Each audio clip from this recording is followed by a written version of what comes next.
복을 이어받는 삶이라는 제목으로 말씀을 드리고자 합니다. 국가에 대해서, 사회에 대해서, 또 개인에 대해서 이야기를 하면서 하나님께 영광을 돌리는 삶, 순종하는 삶, 우리가 부당하게 억울함을 당해도 선을 행하는 삶, 그리고 우리는 이제 복을 이어받는 삶에 대해서 오늘 말씀을 묵상하고자 합니다. 저도 그렇지만 한국 사람들, 세계 모든 사람들이 복을 싫어하는 사람은 아무도 없지 않습니까? 한국 사람이 얼마나 복을 좋아하는지 숟가락에도 복자가 걸려있고, 밥뚜껑 위에도 복자가 걸려있고, 베개 양편에도 복자가 걸려있고, 이불에도 복자가 걸려있고, 돗자리에도 복자가 걸려있고, 어떤 데는 우리 밥상에도 복자가 그려져 있고, 액자에도 걸려있고, 평풍에도 걸려있습니다.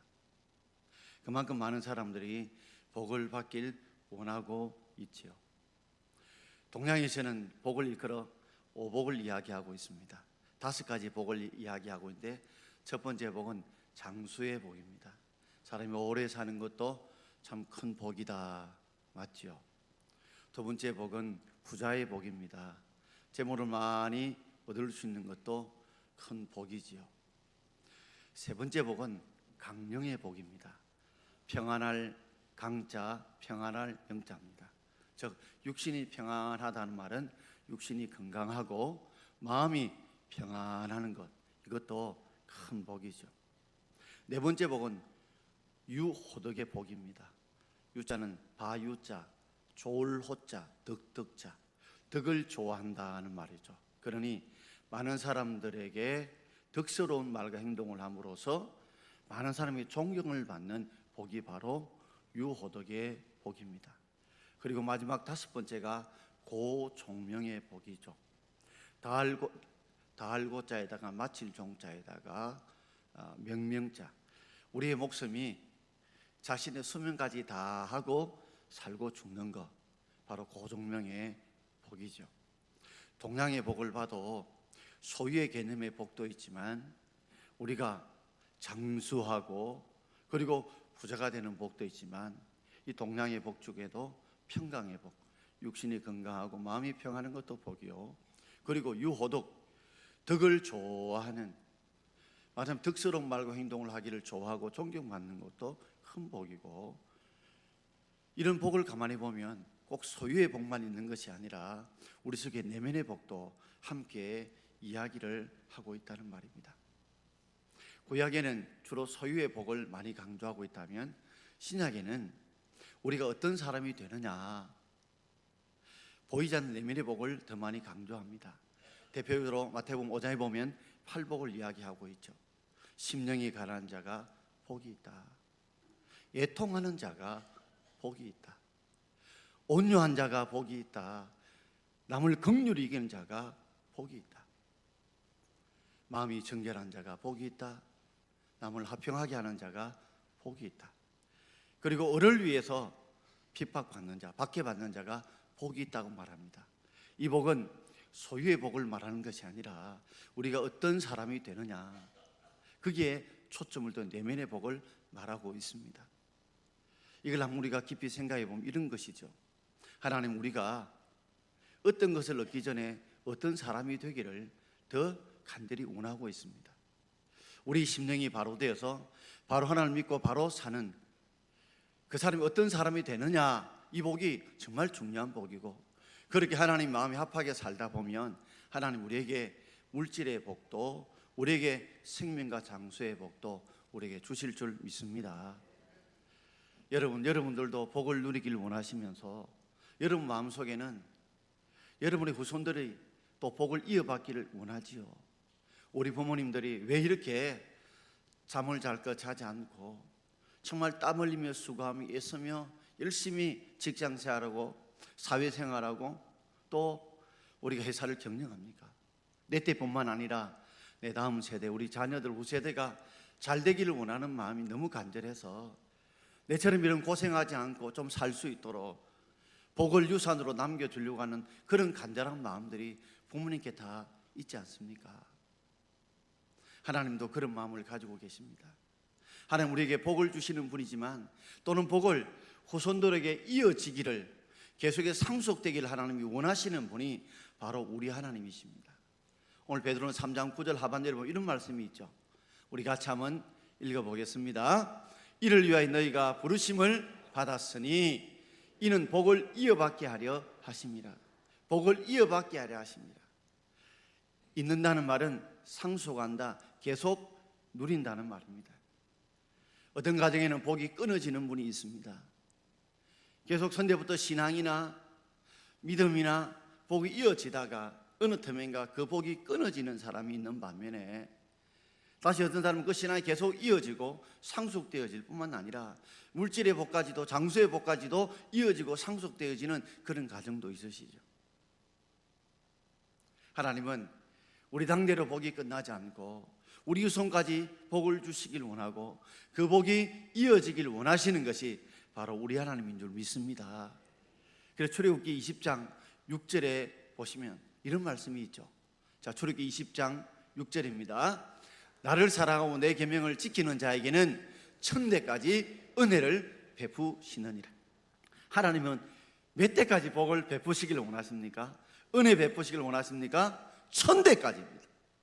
천대까지 하나님은 이렇게 은혜를 복을 베푸시길 원하시는 분이 바로 우리 하나님이십니다.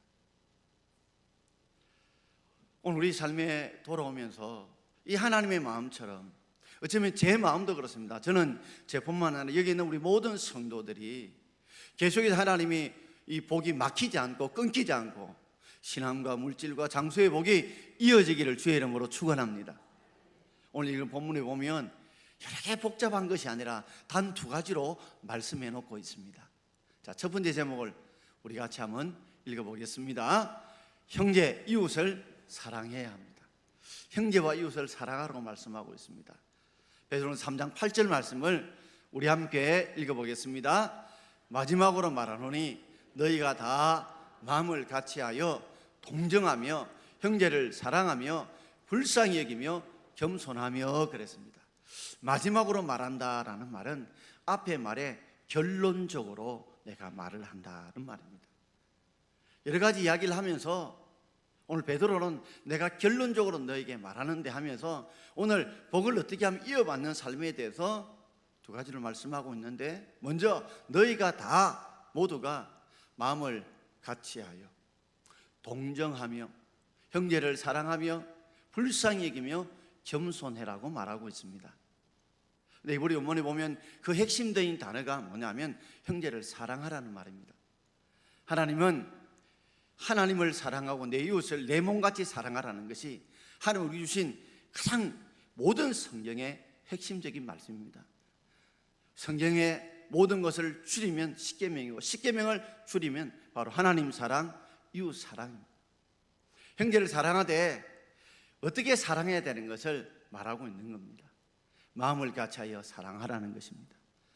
여러분, 우리가 어떤 때는 형제를 사랑할 때 보면 어떤 때는 저 사람이 나하고 관계가 안 좋고 별로 호감이 없고 또 어떤 때는 좀 미운 사람이 있으면 저 사람이 힘들고 어려운 형편임에도 불구하고 도와야 됨에도 불구하고 사랑해야 됨에도 불구하고 우리가 멀리하고 배척할 때가 있잖아요. 그러나 형제를 사랑하는 면에 있어서는 우리가 하나님의 계명이고 말씀인 줄 알고 명령인 줄 알고 마음을 다 같이 해서 형제를 사랑할 수 있기를 바랍니다. 그 이웃을 사랑해야 합니다. 멀리 사랑하는 것, 내가 내 가족, 내 주위 이웃도 내 사랑하지 못하면서 멀리 있는 사람을 사랑했다, 그거 하나님 인정하지 않습니다. 내 주위에도 복음 전하지 못하는데 해외 땅에 복음 전하겠다.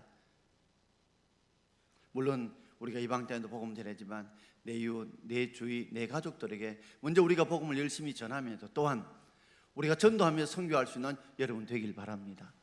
그래서 우리가 마음을 다 같이 해서 형제와 이웃을 사랑하고 또한 동정하며 사랑해야 됩니다. 동정이라는 말은 원문 뜻이 같이라는 말과 느끼다는 말의 합성어입니다. 같이 느끼라는 거죠.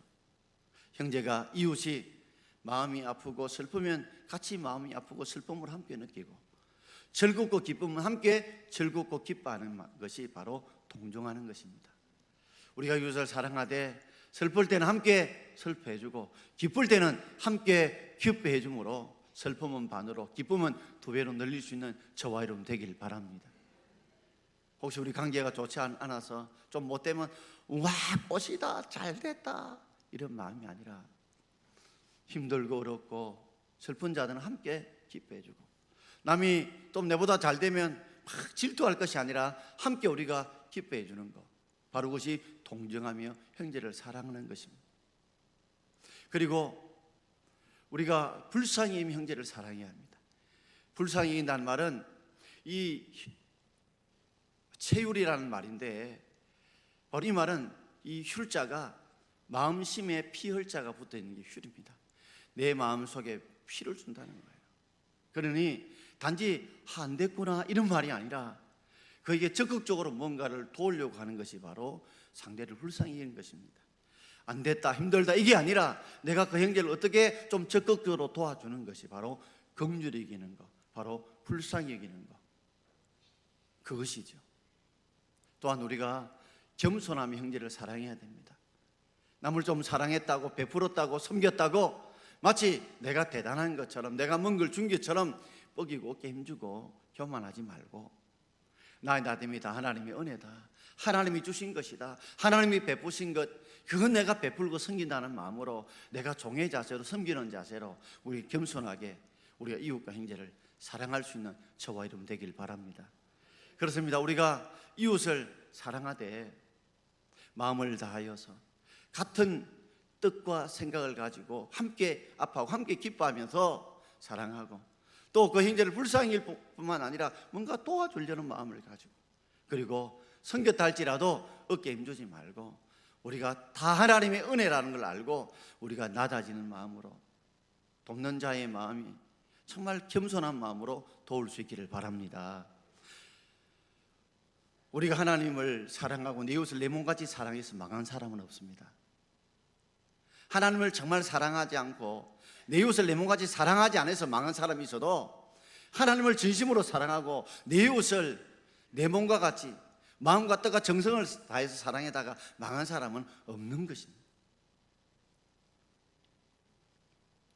인도에 힘들고 어려운 이웃들을 도왔던 마더 테레사 돌아가셨던 그분이 에게 어떤 한 분이 질문을 했대요.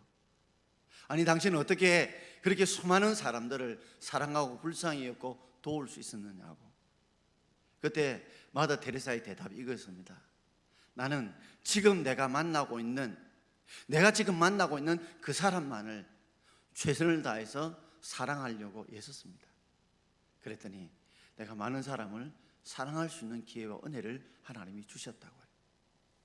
그렇습니다. 여러분, 우리가 지금 오늘 내가 만나는 사람, 오늘 주일날 여러분들이 식사하면서 만나고 찬양대에서 만나고 전도에서 만나고 함께 만나는 그 사람에게 우리가 정말 최선을 다해서 사랑하고 섬길 수 있는 그런 여러분 되기를 바랍니다.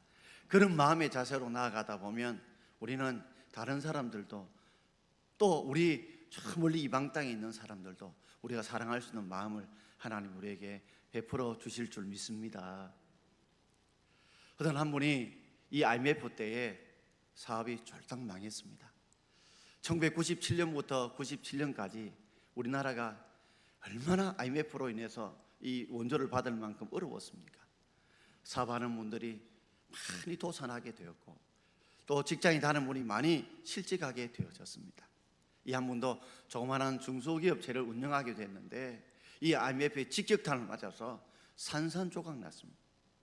사업이 다 무너질 뿐만 아니라 빚더미 안게 되었고, 그걸 견디지 못해서 술과 담배를 피우면서 세월들을 보내었습니다. 몸도 망가지고 마음도 망가지고 성질도 부리면서 과음도 치고 방탕히 살다 보니 함께 있던 아내도 두 딸도 자기 곁을 떠나고 말았습니다. 자신 혼자밖에 없다는 그런 고통 속에 하루는 교회를 지나가는데, 주일학교 때 교회를 다녔던 그때의 감성이 다시 발동이 되어서 오늘 교회 한번 가볼까 싶어서 예배당을 찾게 되었습니다. 그날 목사님께서 말씀을 전했는데 여러 말씀을 전했지만 그분 마음속에 이 말씀이 꽂힌 것입니다. 하나님께 달라고 조르지만 말고 하나님께 내가 무엇을 드리고 바칠 것을 생각하라. 그럴 때 하나님께서 더 좋은 것을 채워주신다. 자기의 삶을 곰곰이 돌아보니까 늘 더 많이 가지려고 했고 더 많이 누리려고 했던 자신을 돌아본 것입니다. 베풀고 나누기보다는 더 많은 것을 더 얻고자, 더 누리고자 인색했던 자신의 삶을 돌아보고 눈물을 흘리면서 내가 열매를 씨를 심지는 않고 열매만 거두려고 했던 자기의 이심을 철저하게 회개하고 나도 이제는 심는 사역을 하겠다. 나도 심는 사역을 하겠다. 마음의 결심을 하게 되었습니다. 그러면서 그날부터 이제 교회를 등록하고 무엇보다 하나님 앞에 11조를 드리겠다는 결심과 다짐을 했습니다. 그런데 그때는 능히 할 수 있어요. 왜? 아무것도 가진 것이 없으니까 결심하기 쉬웠습니다. 몇 주간 교회를 나오다가 정말 놀랍게도 작은 회사에 취업이 되었습니다. 옛날에 조그만 중소기업의 사장을 했는데 작은 회사였지만 일할 수 있는 것이 너무 감사해서 정말 열심으로 최선을 다해서 남들이 하던 일도 함께 열심히 도왔습니다. 그랬더니 회사의 사장이 눈여겨본 것입니다. 나이는 조금 많아도 일하는 머리가 있고 최선을 다하고 열심히 하는 그 모습을 보고 점점 그 직급을 상승시켜 주었습니다. 그가 첫 번째 봉급을 받았던 이야기인데요, 첫 봉급을 딱 받고 나니까 너무 감사하더래요. 사실 돈이 얼마 되지 않지만 이 봉급을 받고 내가 일할 수 있다니 너무 감사하더래요. 근데 자신이 결심했잖아요. 하나님께 11조 드리겠다고. 그리고 첫째물은 하나님께 온전히 드리는 것도 듣고 배운 것이 있잖아요. 근데 마음이 갈등이 생기더랍니다. 그렇지만 자신이 이제는 세상 흐름 따라 살지 않고 말씀 따라 살겠다고 다짐을 하고 온전하게 그 첫 봉급을 첫 열매로 드렸습니다. 그러면서 직급이 올라가고 봉급도 많아지게 되었어요. 그리고 나중에는 이제 공장장의 자리에 오르게 되었습니다. 돈도 좀 벌리면서 건강도 회복하게 되죠. 신앙도 회복하니까 빚도 갚아지고 떠났던 아내와 두 딸도 돌아오게 되고 조그마한 아파트도 사게 되었습니다. 그리고 목사님을 찾아갔습니다. 아마 큰 교회다 보니까 목사님이 그 분을 잘 몰랐던 것 같아요. 그냥 열심히 교회 나와 등록하는구나 생각했는가 봐요. 그리고 목사님께 찾아가서 목사님 감사합니다. 목사님 덕택입니다. 그렇게 고백을 했대요. 목사님이 아니 제가 뭐 어떻게 했는데 제 덕택이라고 덕분이라고 말을 하니까 자기 이야기를 쭉 이야기하는 겁니다. 내가 그동안 너무 인색하게 살았습니다. 참 내가 더 누리고 더 붙잡으려고 했지. 참 내가 교회 와서 심으라고 하는 것, 하나님께 쪼른다고 해서 주시는 것이 아니라 심어야 하나님 더 풍성하게 주신다는 그 말씀을 듣고 갈등 속에 힘들었지만 말씀대로 순종했더니 하나님 건강도 주시고 아내도 그리고 두 딸도 돌아오고 빚도 다 갚고 조그마한 아파트도 이렇게 내가 사게 되어서 목사님 주신 은혜가 너무 감사해요. 제가 이렇게 찾아봤다고. 목사님 얼마나 그 말씀을 듣고 기쁜지요. 그러면서 그가 조금 버는 돈이지만 자신이 베풀고 나누려고 했었던 것입니다. 돌아보니 교회 안에 어려운 이웃들이 좀 있었는데 이분이 조금 번 돈 가지고 그 이웃들을 챙기고 돌보았다는 거죠. 그러니 하나님께서 그의 가정에 복이 이어지는 복을 주신 줄 믿습니다. 잠언 11장 24절과 25절 말씀을 함께 읽겠습니다. 헛터 구제하여도 더욱 부하게 되는 일이 있어도 가도히 아껴도 가난하게 될 뿐이니라. 구제를 좋아하는 자는 풍족하여 질 것이요 남을 윤택하게 하는 자는 자기도 윤택하여 지리라. 아멘. 헛터 구제하여도 더욱 부하게 되는 일이 있다. 여러분, 제가 가지고 있는 걸 가지고 나누어 줬는데 그냥 구하는 게 더욱 부하게 되는 일이 있을 수 있다. 우리가 또 부자 되려면 가도히 아껴야 되잖아요. 정말 땡포처럼 아주 인색하게 가도히 아끼면 큰 부자가 될 것 같은데 오히려 가난하게 될 분도 있다는 것이죠. 구제를 좋아하는 자, 남에게 베풀고 주기를 좋아하는 자는 오히려 풍족하게 될 것이고 남을 윤택하게 잘되게 해주는 사람은 오히려 그가 자기도 윤택하게 된다는 말입니다. 세상에는 이런 논리가 안 통하죠. 그러나 이렇게 만드는 분이 누구십니까? 우리 하나님인 줄 믿습니다. 우리 하나님 이런 사람들을 좋아한다니까요. 내 이웃을 내 몸같이 사랑하는 자에게 하나님께서는 더 풍성하게 채우시길 원하신다니까요. 헛되이 구제하면 나는 마이너스예요. 그런데 하나님이 그 마이너스보다 더 큰 플러스를 주심으로 더 구하게 만들고, 내가 악착같이 부자가 되려고 내가 과도히 아껴도 하나님이 그것이 밑반대에 물처럼 다 빠져나가게 만들어서 오히려 가난하게 만든다는 거죠. 여러분, 우리 동막교회 성도님들은 내 사정과 형편이 힘들고 그러다 우리 날마다 헛헛구제하고 또 구제하고 그리고 남을 윤택하게 만들 때 하나님이 풍성하게 채우시는 복을 이어받는 저와 여러분 되기를 주의 이름으로 축원합니다. 여러분 후손들 되기를 주의 이름으로 축원합니다. 여러분이 아무리 자녀들에게 많은 유산을 남겨주고 싶어도 구멍난 전제처럼 하나님이 다 흘러버리면 다 3대 가는 부자가 없다는 말처럼 안 됩니다. 그러나 오히려 베풀고 나눠보시면 하나님이 그게 더 누르고 흔들고 채워주시는 이 성경의 원리 깨닫고 이런 복이 이어지는 복이 있기를 주의 이름으로 축원합니다. 자, 마지막 두 번째 제목을 같이 한번 읽어보겠습니다. 악을 악으로 욕을 욕으로 갚지 말고 도리어 복을 빌어야 합니다. 악을 악으로 욕을 욕으로 갚지 말고 도리어 복을 빌어야 우리에게 복이 이어지게 된다는 말입니다. 우리 9절 말씀을 우리 함께 읽어보겠습니다. 악을 악으로 욕을 욕으로 갚지 말고 도리어 복을 빌라. 이를 위하여 너희가 부르심을 받았으니 이는 복을 이어받게 하려 하심이라. 아멘. 남에게요 악한 말이나 악한 행동을 당하면 어때요? 남에게 욕, 즉 어떤 데는 업신여김을 당하는 것 또는 욕을 들으면 여러분 기분은 어때요? 여러분 마음에 많이 상처가 되죠. 분노가 끓어오르죠. 그러면서 나도 악으로 갚고 싶고 남에게 욕을 갚고 싶은 마음들이 생기지 않습니까? 어쩌면 남이 하나에 내게 악을 하면 둘셋의 악을 갚아주고 싶고 남이 하나에 내게 욕을 하면 둘셋의 욕을 갚아주고 싶은 게 인간의 마음 아닙니까? 오늘 성경은 이렇게 하나님 우리에게 말씀하고 있습니다.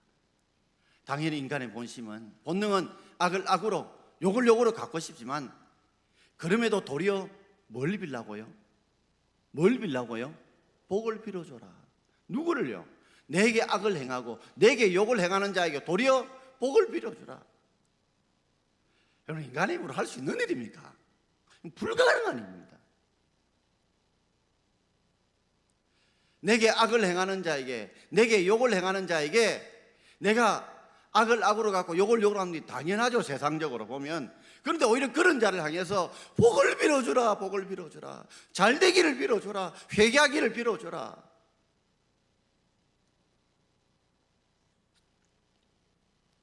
그런데 그 이유를 설명하면서 이를 위하여 너희가 부르심을 받았다. 이를 위하여 너희가 부르심을 받았다. 세상의 자녀가 아닙니다. 우리는 하나님의 자녀인 줄 믿습니다.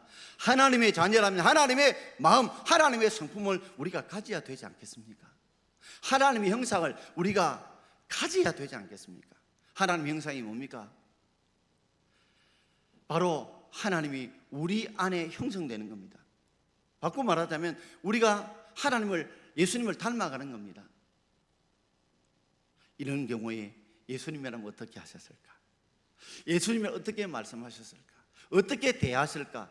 이것이 바로 하나님의 그리스도 형상이죠. 이런 마음으로 우리가 부름을 받았다니까요. 여러분들이 부름받은 이유가 여러분이 복만 받기 위해서 그런 것이 아니라 오히려 악한 자, 욕하는 자를 위해서 복을 빌어주기 위해서 하나님이 우리를 세상의 자녀가 아니라 하나님의 자녀로 우리를 불러주신 줄 믿습니다. 그뿐만 아니라 그 이유는 복을 이어받게 하려 하심이니라. 아멘. 그 근본적인 이유가 뭐냐면 이 하나님의 복을 우리가 이어받도록 상속받도록 하기 위해서 하나님께서 악을 악으로 욕을 욕으로 갚지 말고 도리어 복을 빌어주라는 이유가 바로 우리에게 뭘 주시려고요? 뭘 주시려고요? 우리에게 복을 주시려고요. 아멘. 뿐만 아니라 우리 후손들에게, 우리 자녀들에게 복을 이어지게 하도록, 상속되도록요. 악을 악으로 갚아보십시오. 욕을 욕으로 갚아보십시오. 속은 시원하죠. 그러나 복이 끊깁니다. 하나님 주시는 복이 끊깁니다. 하나님 주시는 복이 끊긴단 말이에요. 손양호 목사님께서 자기 아들을 죽였던 이 공산당원들, 자기의 양자로 삼고 그리고 목회자로 키웠습니다. 그 책의 제목이 뭐냐면 사랑의 원자타입니다. 우리 속에 성령님께서 우리 속에 있는 시기, 분냄, 악을 악으로 욕으로 갚으신 마음들을 이걸 폭탄으로 터뜨려주고 깨뜨려줘야 가능하지. 마치 산처럼 버텨있는 우리의 상처와 고통들을 사람으로 깰 수 있는 것이 아닌 줄 믿습니다. 예수님이 그러셨잖아요. 예수님 향해서 악을 행하고 욕을 행하는 자를 향해서 오히려 그들이 하는 것을 알지 못한다 하시고 오히려 그들이 구원되기를 원하셨던 그 예수의 마음을 품으시고, 여러분들 우리 모두가 정말 복을 이어받는 삶을 위해서라도, 그 삶을 위해서라도 우리 기도하면서 하나님, 내게도 도리어 복을 빌릴 수 있는 믿음을 주옵소서, 은혜를 주옵소서. 그리고 내뿐만 아니라 이것 때문에 내 후손들이 복을 이어받을 수 있는 은혜를 주옵소서. 기도할 수 있길 바랍니다. 여러분들이 아무리 후손들에게 복을 줘도 3대 안 갑니다.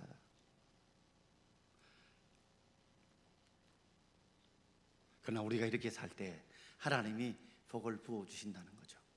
그래서 한 번도 악을 악으로 욕을 욕으로 갚지 말라고 10절과 11절에 이렇게 말씀하고 있습니다. 자, 10절과 11절 함께 읽겠습니다. 그러므로 생명을 사랑하고 좋은 날 보기를 원하는 자는 혀를 금하여 악한 말을 거치며 그 입술로 거짓을 말하지 말고 악에서 떠나 선을 행하고 화평을 구하며 그것을 따르라. 아멘.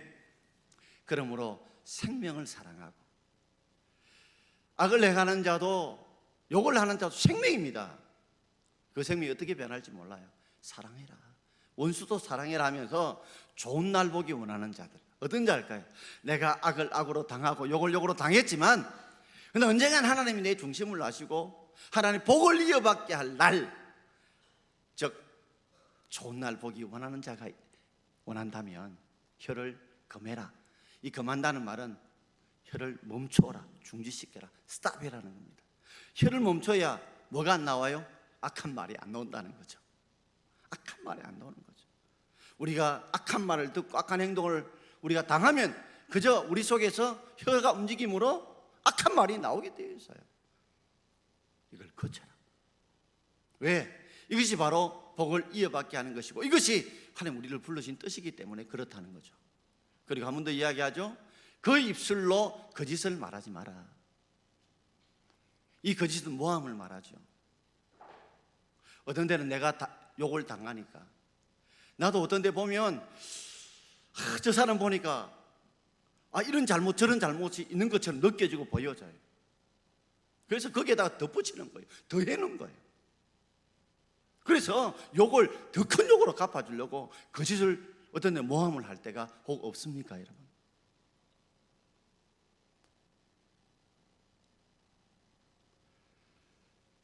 이걸 악에서 떠나서 오히려 선을 행해라. 도리어 복을 빌어주라는 거죠. 그리고 화평을 구해라. 서로 관계 이런 끄꾸름에서 먼저 찾아가서 오해를 풀으라는 거죠. 이걸 구할 뿐만 아니라 이걸 따르라. 이걸 따르라는 거예요. 그래야 우리가 복을 이어받는 삶을 살게 될 것이고 바로 좋은 날 보게 될 줄 믿습니다. 그럼 신하가 임금이 두 신하에게 하나는 세상에 가장 악한 거 가져오라, 하나는 신하에 가장 선한 거 가져오라 했습니다. 근데 두 신하가 똑같은 걸 가져왔어요. 사람의 혀였습니다. 사람에는 가장 악할 수도 있고 가장 선할 수도 있습니다.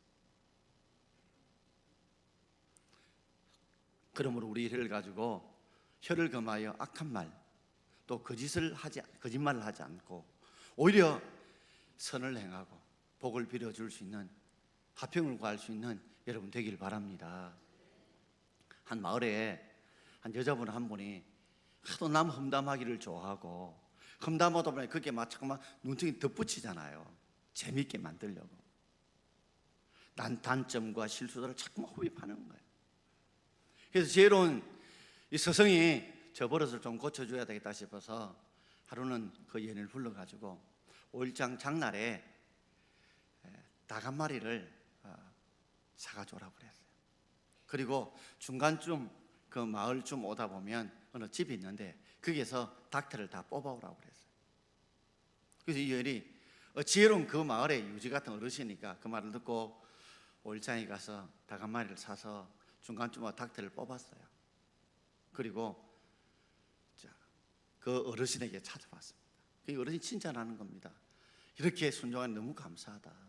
참 대단을 했다 하면서 내가 한 가지 더 부탁을 하겠는데 아까 그게 닭털 다 뽑았는데 그거 좀 다 가져오라고 그랬어요. 그러니까 여인의 얼굴이 죽은 상이 됩니다. 사색이 된 거예요. 하필 그날이 바람이 많이 불다 보니까 닭들 이거 뭐 아무것도 아닌 줄 알고 그냥 나한테 다 날아간 겁니다. 그때 그 지혜로운 어르신이 이런 말을 합니다. 당신이 했던 험담과 이 말들도 다 사실이 아님에도 불구하고 덧붙여서 날아가는데 주울 수 없다는 거죠. 여러분, 엎질린 물을 다 주워 담을 수 없습니다. 뒤끝없다 말하지 말고 우리가 말 한마디 신중하게 말할 수 있기를 바랍니다. 자기 판단만 가지고 생각하지 마십시오. 저는 3가지 한근문이 꼭 필요하다고 봐요. 꼭 3가지. 첫째는 진실한 거 아닌가, 팩트냐 아닌가 꼭 점검하십시오. 여러분을 보니까 그렇다가 아니라 사람은요 자기 불리한 말 절대 안 합니다. 자기 손해보는 말 안 합니다. 꼭 그것이 사실인 거 확인하시고, 두 번째는 그것이 필요한 말인가 생각하십시오. 아무리 사실이라도 필요한 말 아니면 하지 마십시오. 되게 못생긴 사람 보고 되게 못생겼다 하면 사실이라도 기분 나쁩니다, 여러분. 그런 말 할 필요가 없는 거예요. 상대에게 필요한 말만 하십시오. 3번째는 사실이고 필요한 말이라면 친절하게 해주십시오. 부드럽고 친절하게 해주십시오. 바로 우리가 악한 말을 다 우리가 버리고, 우리가 거짓말을 버리고 악을 떠나 선을 행하고 오히려 화평을 구하고 그렇게 살 때 하나님께서 좋은 날 보도록 복이 이어지는 복을 하나님이 부어주실 줄 믿습니다. 왜 그럴까요? 마지막 12절을 우리 함께 읽어보겠습니다. 자, 12절입니다. 주의 눈은 의를 행하시고 그의 귀는 의의 강구에 기울이시되 주의 얼굴은 악해가는 자들을 대하시느니라 하였느니라. 아멘. 오늘 왜 우리가 이렇게 살아야 되고 또 이렇게 살아갈 이유가 뭡니까? 바로 주의 눈이, 불꽃 같은 이 주의 눈이 오늘도 의인을 향하고 계십니다. 내가 악을 당하고 욕을 당하는 그 의인의 고통을 하나님이 그 눈으로 보고 계신다는 거예요. 그리고 그 통곡하는 그 의인의 간구에 하나님이 귀를 기울이시는 것입니다. 하나님 우리에게 눈과 귀를 주셔 세상을 보고 들으라고 주신 것도 있지만 이것은 바로 하나님이 오늘도 우리의 모습들을 보고 계시고 듣고 계신다는 것을 우리에게 깨우쳐 주시는 것입니다. 그뿐인 줄 아세요? 주의 얼굴은, 오늘도 주의 얼굴은, 보고 듣고 말하는 이 주의 얼굴은 악행한 자를 대하신다. 악행하는 자를 그냥 두지 않고 심판하신다는 것입니다. 그렇습니다. 우리가 주님께 맡길 때에 우리가 정말 인간의 힘으로는 악을 악으로, 욕을 욕으로 더 갚아주고 싶지만 그럼에도 불구하고 우리가 하나님께 부르심 받은 것이 도리어 복을 빌려고 부르심 받았으니 우리가 복을 빌어줄 때 하나님이 쳐다보시고 의인의 그 마음, 그 기도, 그 성경을 보시고 하나님이 넘치는 복으로 채워주시고 좋은 날 보게 주실 줄 믿습니다. 악행한 자는 반드시 하나님이 심판하셔서 하나님께서 그의 옳고 그름을 판단할 줄 믿고 오늘도 이렇게 행함으로 우리가 복을 이어받을 수 있기를 바랍니다. 사람 힘으로 불가능합니다. 그러므로 예수님을 생각하면서 하나님 이렇게 살아갈 수 있는 은혜를 주옵소서, 내게 믿음을 주옵소서. 그럴 때 우리 성령님께서 우리에게 그런 믿음과 은혜를 주심으로 정말 복을 여러분뿐 아니라 후손까지 이어받고 좋은 날 보기를 원하는 여러분 되기를 주의 이름으로 축원드립니다. 기도하겠습니다.